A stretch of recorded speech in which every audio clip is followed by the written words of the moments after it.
What are you doing, Tina? What are you doing, Jenny? We are two women living our best lives in the Black Hills of South Dakota, sharing our stories, laughs, and projects happening in the garage. Whether you're looking for a bit of joy, a spark of creativity, or just a comforting voice, you can find it here. Unicorn! Okay, episode 7. Episode 7. Seven. Unicorn Projects. Whoop whoop. I love your energy. I love yours. Thank you. And what were you guys just discussing? She made you laugh last night. Well, she usually makes me laugh till I cry at least once a day. And last night, she had me going. And she doesn't even have to use context. Sometimes she'll just say a word a certain way, and it makes me die. And last night, you said the word. Bush. It's just the way you say it. Instant Bush. pubes come to my mind. Well, that That is what she was is talking about. one Okay. context, and that's what we were talking about. Not landscape bush, but and not bush lattes. Okay. Not Bush Club. We have a Or is jingle it? that we think that we should send to Oh, yeah. Anheuser for. Isn't that who is the producer of Bush beer? I don't Busch know. Light? It was funny though. We had where we used to live, we had a neighbor who was an alcoholic, and his drink of choice was Busch Light, 30 pack suitcase or whatever. Yeah. And so I made a jingle. it's a Busch Light party. Getting ready for the weekend. What was the next line? It's gonna be a good time. All my friends are coming. Yeah. And so it has like two different verses to Verses. it. Yeah, but The kids would remember the all kids of will it. remember all of it because every time we would see this person with the 30 pack, we would sing it in the house. It's a know, Busch Light party. We do have Brandon Jones here. We could grab a Oh. guitar. Oh, right. We yeah. totally could. Jam out to some Bush Latte songs. Yes. We'll have to ask the kids what the whole verses are. Claire will remember for sure. One time they rolled his garbage can out and it was just jingling cans. of cans. And Like, there was Henry was nothing like, else in "Can it." I take all the cans out of there and go take them to recycling for money?" I was like, "Yeah, think you you can probably if you could. want to dig in there." You'd be a brave soul. Yeah, I'm not doing that. No way. So with that being said, Yeah, Bush. exactly. last Bush. week we left off talking about Jenny and her coming out yes. story. Yeah. And it was so good. Thank you so much for sharing all that. Yes, you're welcome. But now we want to hear Tina's story. Mine? Yes. Oh, mine is not near. I don't think is It's going to be different. controversial, or maybe that's not the right choice of word. Well, you were so much younger. Yes, I was younger, but in the context of life, I was an adult. Yeah. Yeah. I had met someone when I was living down in Scottsdale, Phoenix. And after a few dates, I knew that I probably should tell my parents that I had met someone. And when I called, I remember calling on the way home from work, and I don't remember if it was my mom that answered the phone first or if it was my dad, back when they had landlines. And I asked the other one if let's just for conversation's sake, that my mom answered the phone, and I asked if my dad was home. And she said, yeah. And I said, can he get on the other line? I have something I need to talk about. And so they're both on the phone, and I said, hey, everything's fine. Like, nobody's hurt. I'm fine. But I have something that I need to talk about and share. And it's, while I would love to be able to do this in person, I'm not home. I'm down here. But I've met someone, and her name is, and I said the name, and they were both fine. Like they were like, oh, that's so great. And, we can't wait to meet her. And, it just like normal parents would anytime one of their kids has met someone. And I think, having... How did you feel going into that conversation? Oh, there's trepidation for sure. Like, like what you're was going on in your, nervous. in your insides? You're nervous, right? There's a little, you have butterflies for, like, your stomach's in a knot, right? All of the physical responses. M&M, like palms are sweaty, right? Yeah. I didn't eat mom's spaghetti, but all the typical physical bodily responses. I knew that I would be met with nothing but love and acceptance. You knew it going in. Oh, 100%. That's great. And I think that there's probably a part of me that knew from a younger age that I was different, but I didn't know how I was different. So much of it was played off as being a tomboy, and that was my way of being different. You're a girl that's a great athlete, that's, you don't fit in the box of like a right normal, but like everybody else in your class, right? Yeah. A normal girl. Yeah. Yeah. I remember signing up, as every fourth grader does, for brownies, right? And going to the first meeting and thinking, You wore the little jumper? like, this is dumb. I'm not wearing that. And they There we put the go. little sash on you, and I'm like, no, I don't want to do this. No. Can I play soccer instead? Yeah. Do you think your parents already knew? I don't know if they knew that. That would be a great question for Well, them. because you dated a guy in college, right? I did. Yeah. I didn't really have boyfriend or boyfriends or anything like that in high school. It just wasn't on my radar. And I didn't feel left out or less than or anything like that. It just wasn't my focus. Like, I just played sports. I just wanted to play sports. I wanted to go to school and be a good kid, get good grades and just play sports. That's it. And all of my friends, whether they be boy or girl, I used to think to myself back then even, why would you put yourself through all the drama that you go through every day? You're clearly not happy. All you guys do is fight. Like, they all argue, they all cheat on one another, they go to parties and drink. Like, what? That can't be enjoyable. So I didn't feel any different as a younger person. And then in college,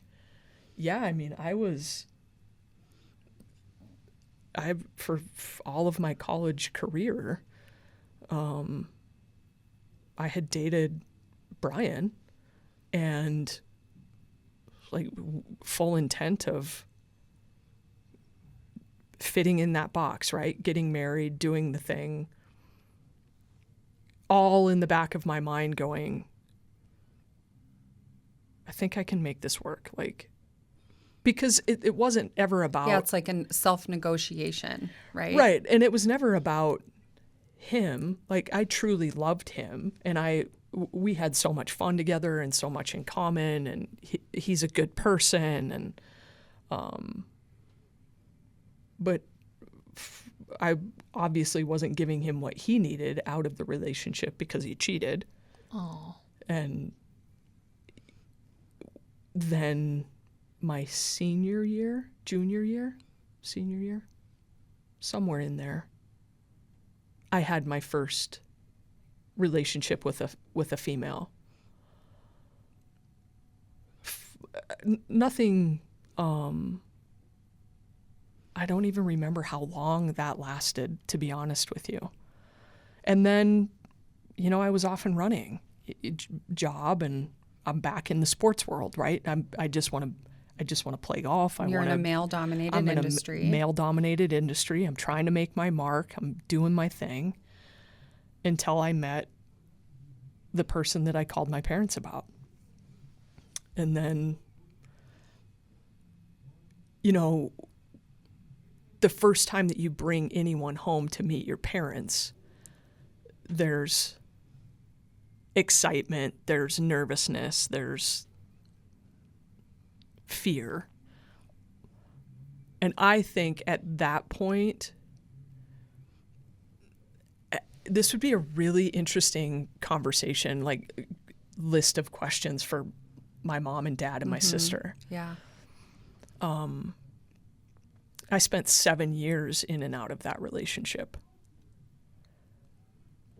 Oh, that's quite some time. Yeah. But again, someone that Wasn't worthy of the type of love you give. yeah, I mean, exploited that for sure. Exploited that for, I would love to know the reason. I for fun, I don't know. I was cheated on so many times in that relationship. And I didn't find out the extent until after. Really? And like guys were coming out of the woodwork. People that worked for me had slept with her. Oh my gosh. Yeah. That's a horrible feeling. Thousands, tens of thousands of dollars that I had paid for, was solely responsible for, that it was always, I'll pay you back, I'll pay you back, I'll pay you back. Living in my house when I wasn't there. You know, I was up in another part of Arizona working, you know, at a golf course. And she was down in my house in Scottsdale, Phoenix area, living in my house. I'm paying the mortgage. I'm paying the electrical. I'm paying all of the bills. And she's sleeping around with whomever she wants to. Taking advantage of you. Oh, yeah. Oh, that's horrible. Right, left, and center. And I can truly, like, I can tell you to this day,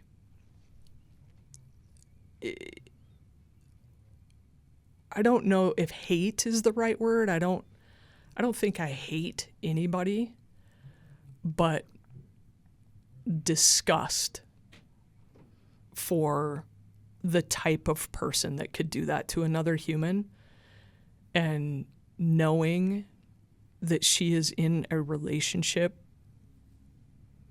with someone else,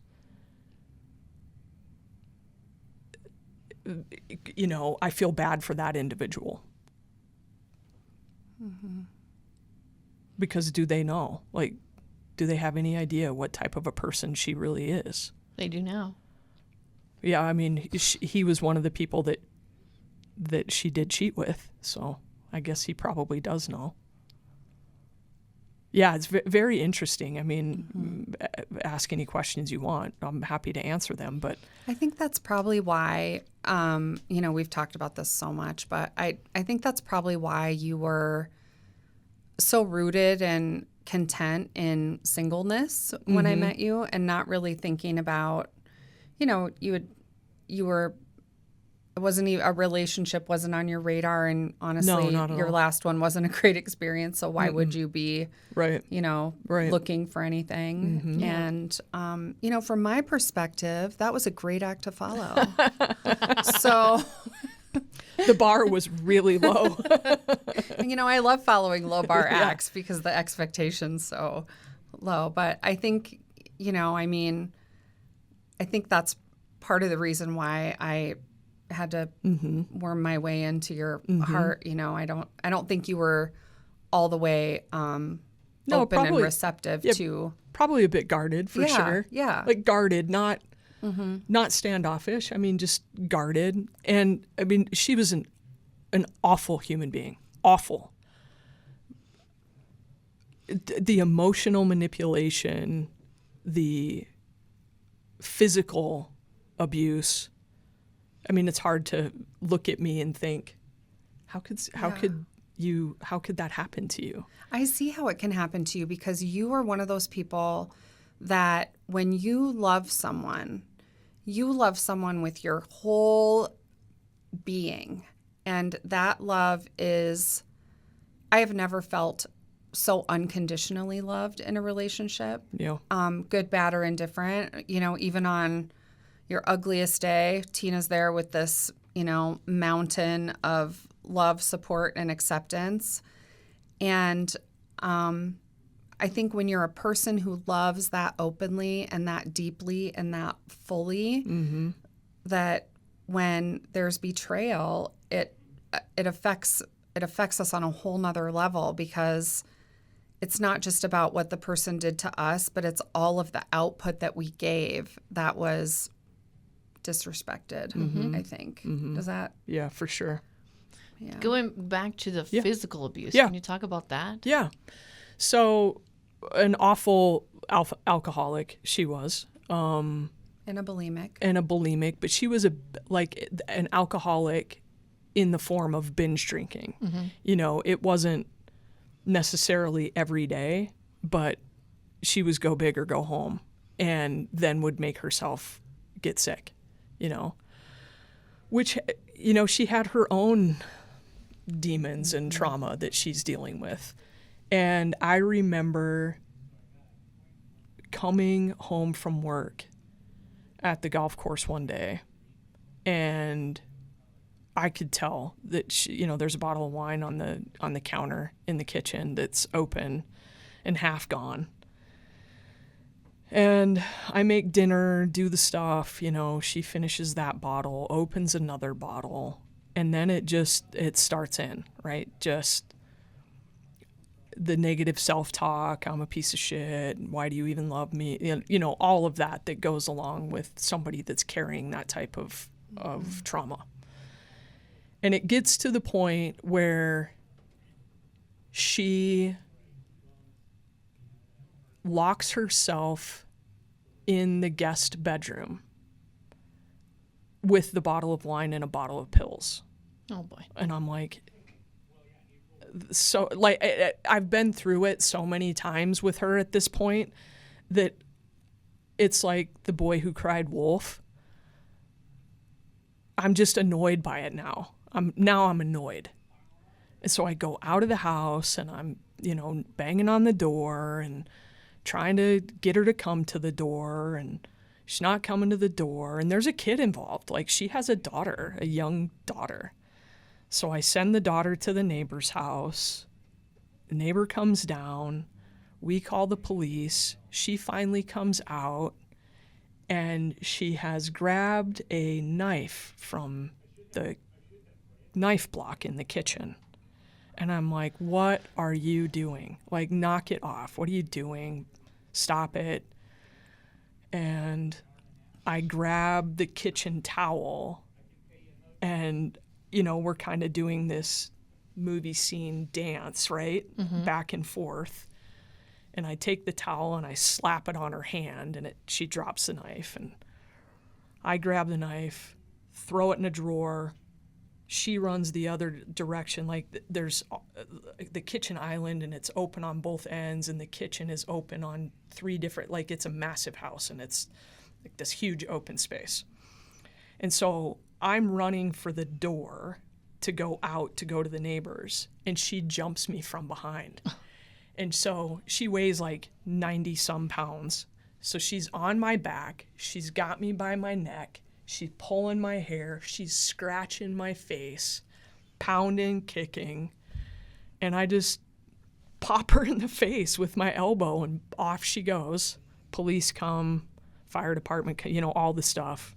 And they take her. And at that point, one of the best things I could have done for her was probably to press charges, just to get her the help that she needed. But, you know, they had her on a, whatever it is, like 48 a mental hold. 2-day, 3-day mental hold. And that was it. Like, I'm like, get out. I'm done. And we didn't speak for probably a year. I thought I was done. And then, you know, my friend of mine, Frank and Sarah, they used to, God love them, they used to say, why do you keep touching the hot stove? You just keep touching the hot stove. You keep going back. You keep touching the hot stove. And I think part of it was I felt like I could help her, and I felt a responsibility to that kid. And so you do, you know, you just keep touching the hot stove. And I think the last part of me was I was back here working. She was down there with the daughter in my house. Again, I'm paying the mortgage here, I'm paying the mortgage there, I'm doing all the things. And I got an email confirmation for a couples massage at a studio down in Tempe. And I was like, what the heck? Oh, it was an account So- that had your email tied to Yeah. it. So I called and I said, hey, I just got this email confirmation can you just confirm the appointment for me? And they said, yes, it's for, and they said her name and it was a guy's name. And I said, okay, and what's the date? And they said the date, and I said, okay, perfect, thanks for confirming. So I called Mike and Carrie, and I said, hey, this is it. Who are your good friends? Yeah. And I said, this is it. Like, I'm done. I'm done. I'm going to need a place to stay, but I'm flying in tomorrow. So I booked a ticket and I flew down. Obviously didn't tell her I was coming. And got there, rented a car, drove straight to the house, and waited until she got back from said couples massage. Oh my gosh. And when she came in, I said, how was the massage with? And like, I said, I'm done. Like, you're such a bitch, you know? How do you do that? Like, how do you do that to people? How do you do that to me? Like, I have done nothing but give. Like, you have sucked every ounce of give I have. And I'm done. You need to be out. I don't care where you go. It's not my responsibility. It's not my job to solve this for you. I'll give you to the end of the weekend. I'm going to stay with Mike and Carrie, and that's it. And she didn't leave, and I had to fly back. So I flew back, and I get this drunken stupor call from her 2 or 3 days after I've been back, where she's like, take care of the daughter and da-da-da. And I said, where are you? And she said, I'm at the house. I said, no, where in the house are you? And she's like, I'm in the garage and I can hear the car running. And I'm like, oh my God. Now, again, I'm annoyed. It's the boy that, constantly. So I have to call 911, send them over. She's not responding. They ram the door. So now I've, on top of all of this, You have an unsecure house. I have an unsecure house. There's a kid upstairs above the garage where she was doing this. I call her parents, the brother. They come and get the daughter. And I was literally done. I had a neighbor go over and put a padlock on the door, and that was it. Like, I flew down a month later. I had to replace the door jamb, drywall, all of it. And I haven't talked to her since. Like, I'm done. And I said, here's the list of what you owe. And I had kept a list for everything through that 7 years, almost $60,000. Did you ever get any of it back? Fuck no. Yeah. So looking back on those relationships, all the betrayal that you've been through, like me personally, I've been through circumstances like that, and I have scars. And to this day, I still have fears, that some of that may happen to me again. Right. Is it that way for you as well with Jenny? No, not at all. How do you How'd I you don't get know. over that? I just, that it was all about her. It had nothing to do with me. And that's what I mean. That's why I feel bad for the other person that she's with, is that is her. That is innately wired into who she is as a person. Without a lot of therapy and work on herself, that isn't going to go away. It's just a matter of time. It's not if, it's when those behaviors rear back up. And that has nothing to do with me. Had nothing to do with who I was as a person, what I did or didn't give, how it had nothing to do with me. I think it's really important to know that, that it wasn't about you. It was never about me. You were just a kind of a placeholder. Yeah. You were I try to look at things from different perspectives too. And, here we have somebody who's clearly in the throes of, mental health struggles, maybe some addiction, a single parent, trying to raise a kid. And of course, why wouldn't you, you probably had neon flashing lights over your head that said, I need that one. Yeah. Because she was searching for some stability and, whatever, like a place to live and all of the, the basics, right? And I think she, you were a person of opportunity because of how you love and how you show up in relationships, and Easy especially target. with kids. Low-hanging fruit. Yeah. Low-hanging fruit. I hate that term. And what a blessing it was to meet Jenny after all that. Just to kind of wrap that up for a second, she's always going to be that. I talked about in an earlier episode, the years of therapy with Sarah to get to the point to be able to talk about my grandmother without breaking down. This is no different. Thank God for Sarah. We talked through a lot of this. And I also, Sarah's our therapist, by the way. I think probably the last year or two of going back was less about her, and it was more about making sure that the kid was going to be at an age where she could survive the tumultuousness. Yes, just the shitstorm of chaos that she lived with. Right. And not because of me. So when Jenny came into the picture, I think that's why I first called my sister and was like, hey, is this person in an open marriage? I was very arm's length. And we did take it slow. It was a lot of dog walks in the park, a lot of hard conversations quickly, immediately. Here are my boundaries, which I still hold today. Well, and I had kids, so of course we had to have conversations like that out of the gate because, they were my first priority, are my first priority, so.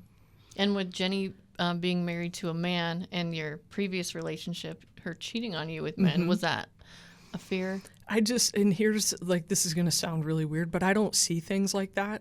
I'm not a black and white person when it comes to gender. I see the soul of the person, who they are in the shell is just, that's the robe that they're carrying in this life. That's not what they are. What they are is what's inside of them and how they carry themselves and the way that they act and behave and love and argue and fight and, disagree and show up and all of those things. That's what I see. I don't, see the other part. It's not important to me. And I think that's probably why I never saw myself like that, you know? I think if you were to ask people from those years as, you know, middle school, high school, oh yeah, we always knew. You know, it's always the other people that know generally before the person knows. And I'm sure that's true. But I never saw myself like that. And I still don't today. I'm just me. And I say that all the time. I'm just me. Yeah. Like, I'm just a minion. I'm juice boxes and orange slices, man. Which is such an understatement. Yes, it Every is. time she says that, I'm like, oh, okay, Yeah, well, whatever, that's not Tina. really true, but So when I met Jenny, it didn't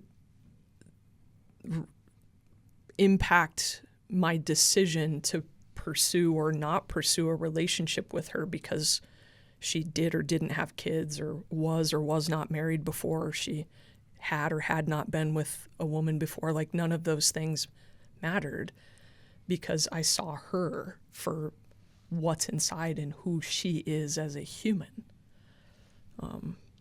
And from your story, Jenna, it kind of seems like that's what you saw in her as well.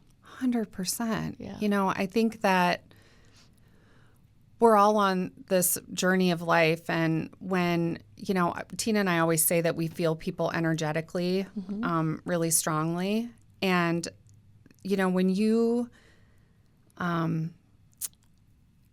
think we all have a certain vibration about us. And there was something about her vibration mixed with mine that was completely magical and diabolical and amazing and powerful and hot and like all of the adjectives, right? In one. For sure. And like it was this, you know, where you put two things together and it just made sparks and fire and like fountains of beauty. It was gorgeous.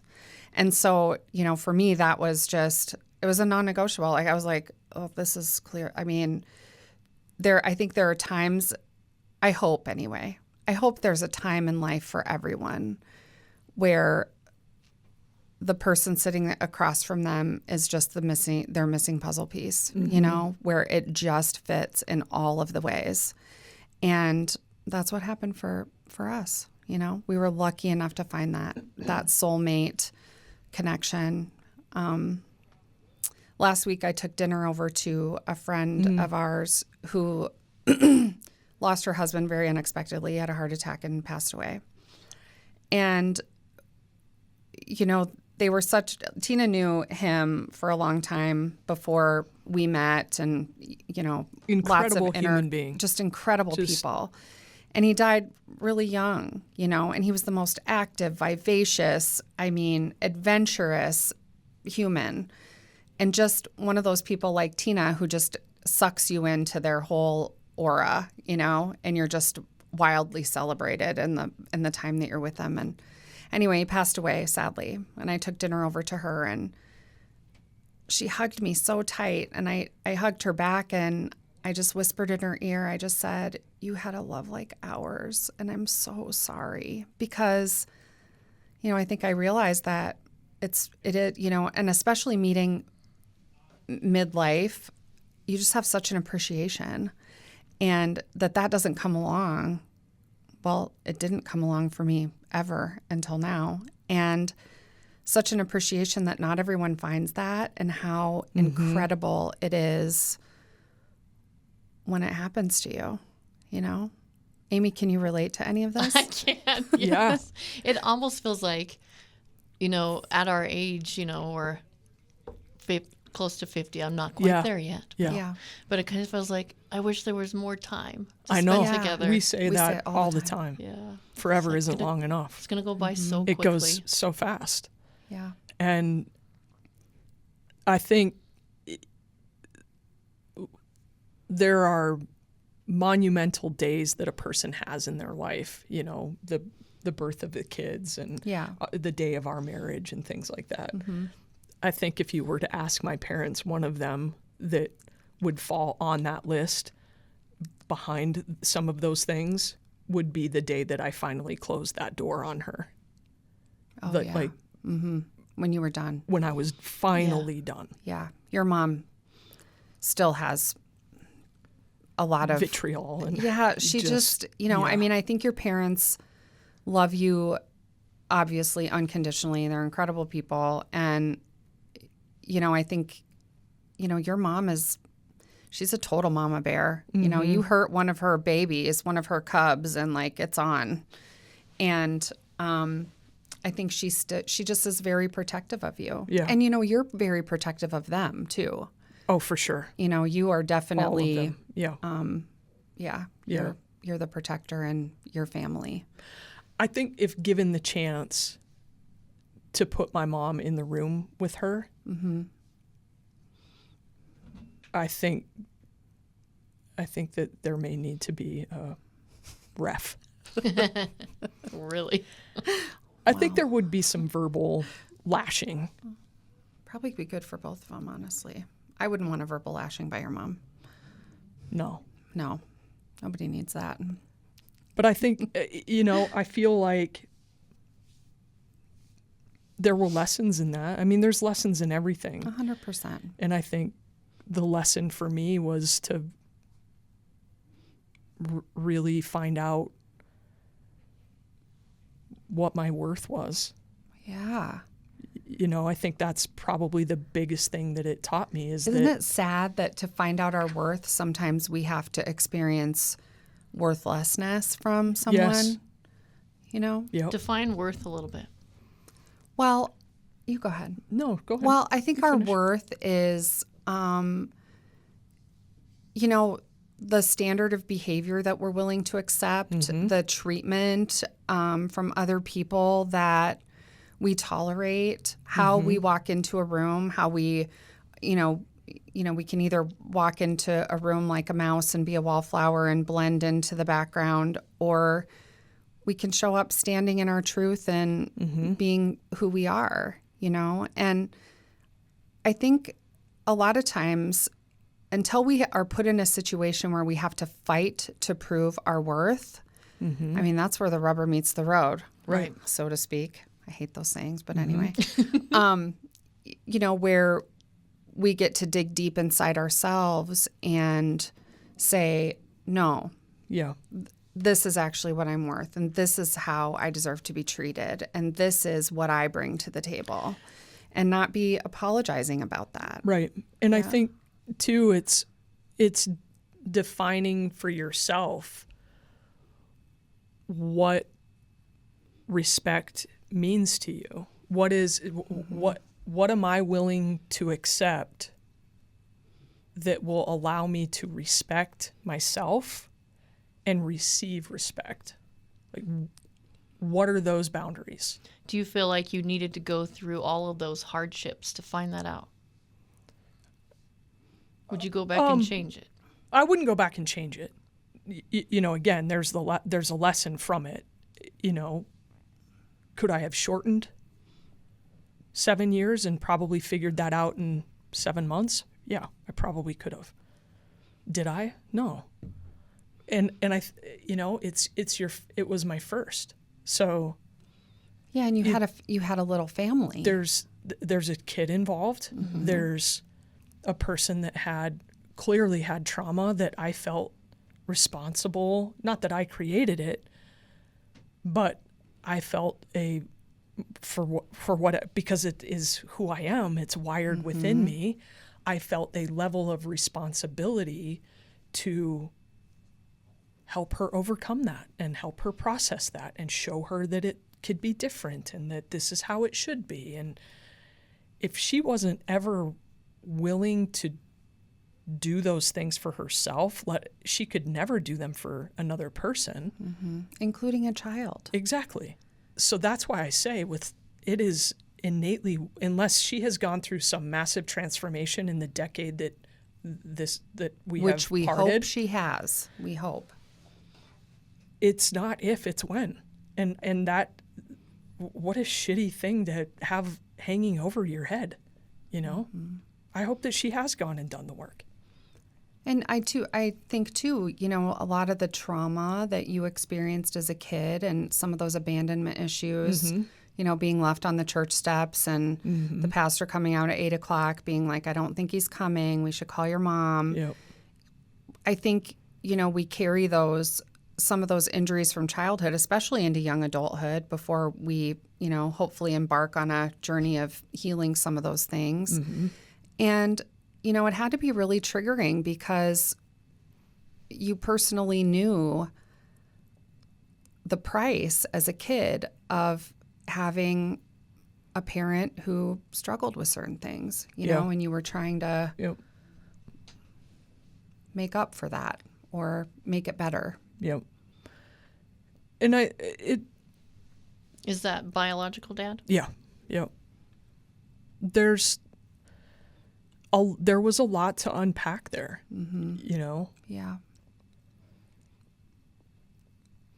for sure. I think, you know, and I think the takeaway is it's important to unpack it. You know, I mean, nobody is promised an easy life. Like, No. I certainly haven't had one, and Tina hasn't either. And, you know, I know there's lots of people out there who are going through their own personal storms of life. And I think the only thing to do in situations like that is to pick through it. You know, I feel like, you know, I see our therapists, we go individually and we go in different combinations of our family as needed. Like I always tell Sarah that it's like a potpourri surprise party because she never knows who's coming show up at our appointment. Yep. But, you know, I think as people on the journey through this life, sometimes we just have to take our bucket of turds and with the colander and the other bowl and sort through all the stuff so that, you know, we can continue to grow and be the best version of ourselves, not just for us, but healing generational trauma and healing, you know, those cycles that played out in families. Yep. And, you know, I always just think about my kids and I think my goal is to be to them who I needed when I was younger, you know? You know, as adults, we really have two paths when it comes to trauma, when it comes to negative experiences that we've been through. You're either in a bucket of somehow letting that define you, and by doing that, it traps you. It holds you there. Or you're in the bucket of unpacking it and learning from it in order to grow from it. So which are you going to choose? Are you going to be stuck under the thumb, or are you going to grow and learn and share so somebody else can learn and grow and share and hear that, man, I'm not alone. Man, on the surface, they look like XYZ. You know, they've got no problems. They've got no this. They've got no that. Well, that's not true. We just have found a way to process those things and not let them define us to where there's anger and bitterness and negativity. We have used that experience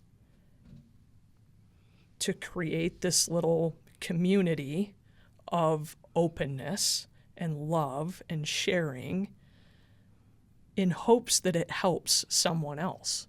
We're like an incubator, you know, almost like we try to make sure the conditions are just right so that, you know, that it has the right amount of love, acceptance, accountability, encouragement, you know, maybe even a little tough love sometimes, all mixed in there so that it creates the right environment to create an invitation for somebody to come into that space, whether that's our live or our online community or, you know, they find their way to our voicemails and emails and all that,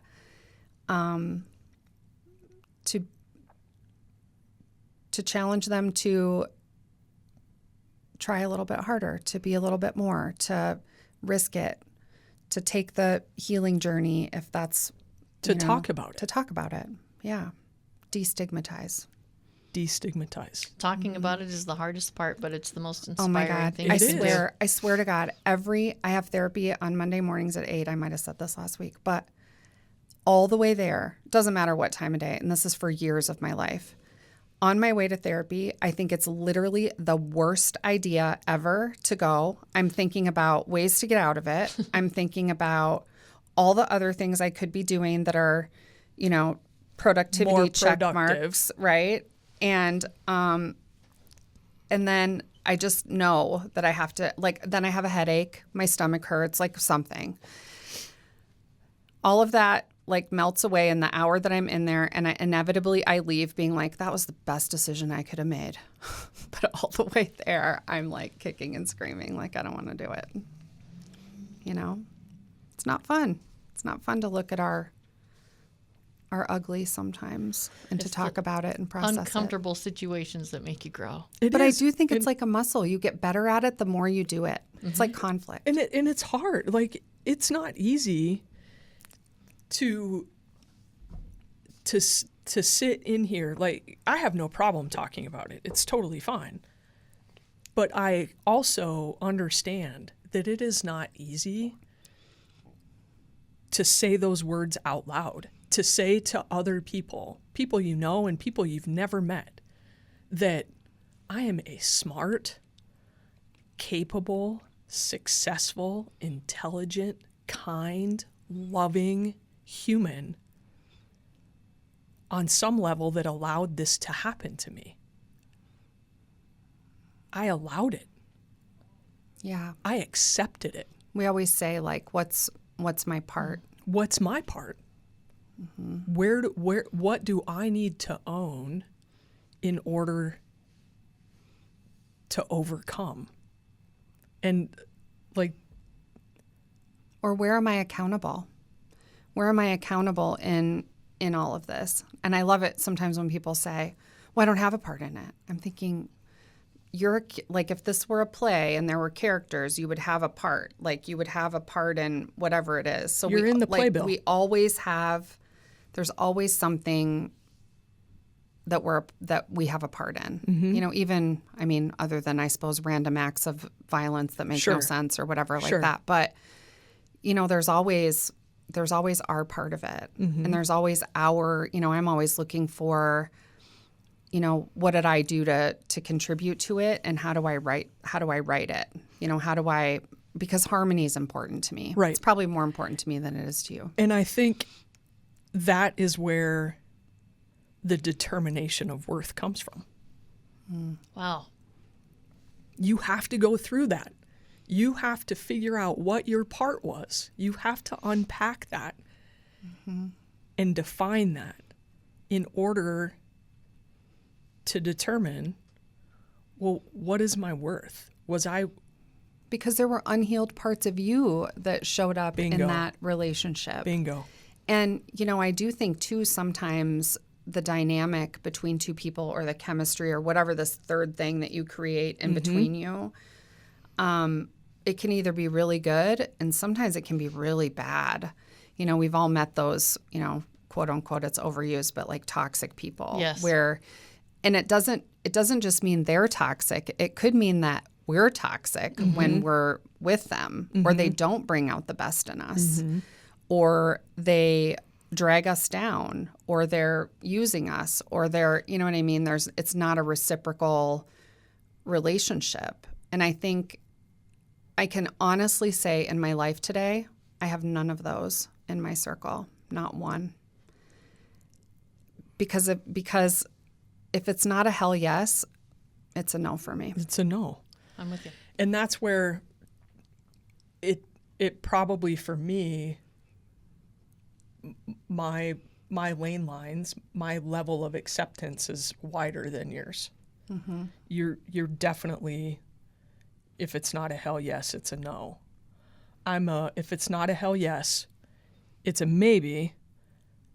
How can I help get the, I'm still trying to process. Go ahead. The way I see you is when you have those toxic people that come into your life, a lot of people will just be like, and walk away. But you dig into it. I do. Why are you this way? She's in the 100%. bathtub And saying, then where are you try to trying to fix go? I do, still. And I always will. I can't even say probably. That will always be a part of me. That's your gift. And I That's probably why we're here, Tina. you know, Yeah. if she was on the side of the road with a flat tire in the middle of a blizzard, would I stop? You probably would. Because She would. because it's a blizzard, absolutely I would. would. Because Because it's it a would- blizzard, I That would. decision would change her. I know. I would. I know you I would. would stop. Still. And so sometimes Tina's a tough talker, but underneath all total of that, pushover. she is a total pushover. She's the biggest, mushiest, gushiest Don't tell anybody. heart under there. And she would give anybody the shirt off her back. Oh my God, you did that. We were in a live like a few months ago, and somebody was like, I love that flannel. I was and in there. she got the flannel off Poshmark. Oh yeah. And she actually got the person's address, and That reminds me, I have a hat that I need to send somebody too. yeah, They she's liked giving my them her Putter clothes. Boy hat. I need to send that out. I have that Yep. set aside in a drawer. I need to ship that out. You know, look, if we can't, as human beings, if we can't talk about the mistakes that we've made, the choices that maybe didn't go as planned, the hard lessons that we've learned, the trauma that we've had, if we cannot openly talk about those without passing judgment on another person, that is not a circle I want to be in. Yeah. Because at the end of the day, something I say, something you say, Amy, something you've been through, Jenny, is going to be the thing that resonates with another human that gives them permission to say, I'm not going to do that anymore, or that is not okay for me anymore, or I feel the same way and I didn't know how to talk about it. It's going to open a conversation that somebody else needs to have. Yeah. And that's why we're here. That's why we're here. That's why we're here. You guys, we didn't even play our phone call. Oh, yeah, we have one. Do you want to do it now? Yeah, let's let's play do one. it. All right. It's great. While what I'm makes me happy. bringing it up, do you want to give out the phone number for someone else Yeah. that may be Oh. interested? Yeah. Yeah. So our toll-free number is 844-605-LIFE, L-I-F-E, or 5433. And you can call and ask a question. You can leave a comment. Tell us how you're doing, what you're going through. We want to know.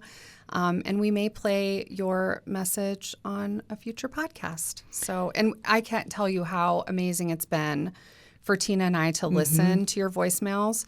You know, so much of what we do on TikTok is all, you know, texting and whatever. So we don't get to hear people's voices. And that's been super fun for us. yeah. And if that's not your platform, info@theunicornprojects.com. You can send an email. Yeah. We'd love to hear from you. We would love to hear from you. Makes our day. It's total cup filler. We talk about why we go live every Friday. It's a big cup filler. This is just another way for us to continue to build community and to continue to tell people it's okay to not be okay. We got you. We got you. Okay, here we go. Boy, let me tell you, I'm from Texas, and I didn't have a dad to show me half the shit you have shown me. Probably need to bleep out the shit word. But, man, I'm grateful to you for showing me things that men don't bother to. And you showed me a lot of stuff that I didn't know, and I'm very grateful to that, sister. So I appreciate you. Y'all doing a great job. I appreciate your knowledge, and I appreciate you schooling us. And y'all got to stay together, so don't let no bullshit come between y'all. Okay. Anyway, y'all have a great day. Appreciate you, girl. Appreciate y'all, I should say. Thank you very much. Bye. Oh, my bad. Tony Red from Houston, Texas. Later. So good. Thanks, Tony. Thanks, Tony So from good. Houston. That was just awesome. We giggled and we replayed that message probably 3 or 4 times back to back to back right when it came through. And we just it just epitomizes what it is that we're like making it okay. What do you need? How can we show up for people? If we all took the time to do that, oh man, how much fun would life be? Yeah, maybe more people will now. Yeah, let's hope. Yeah, fingers crossed on that one. Fingers crossed. Unicorn. Unicorn. Thank you for tuning in to the Unicorn Projects, hosted by Amy Rose with Jenny and Tina. Music by Caroline Kilty. Produced by Russ Haddon. Engineered by Chris Jaquez. It's the Unicorn Projects on the Home Slice Audio Network.